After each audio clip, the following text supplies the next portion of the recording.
我是大脸喵。这期的视频呢，分享一个 ZBrush 小技巧。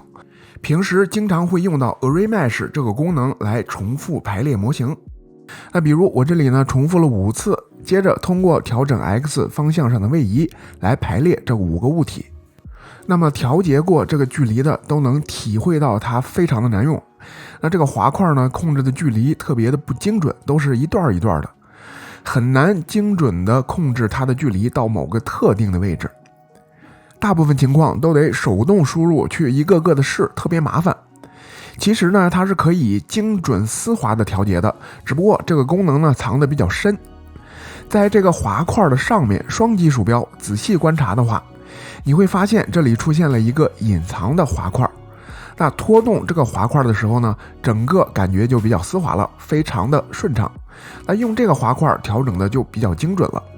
也就是说，调整大范围的间距的时候呢，就用底下的滑块，然后再使用上面的滑块进行精准的微调。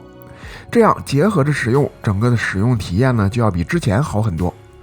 同样的道理，在制作表面纹理的时候，经常呢会遇到有接缝的问题。对于这种规则的图案，其实呢是可以通过调整缩放比例消除接缝的。但是由于默认的滑块呢调整的跨度比较大，调整起来呢非常困难，所以这里也可以使用上面的滑块去调整。调整起来呢会非常的丝滑，不再是这种一顿一顿的了。用这种方法呢就能找到一个位置，正好可以消除接缝。当然呢，并不是所有的图案都能消除接缝，必须得是这种规则的图案才可以。这个隐藏的滑块功能呢，并不是每一个滑块都有，所以这个呢还是要自己去试一下。能力一般，水平有限，希望能帮助到你。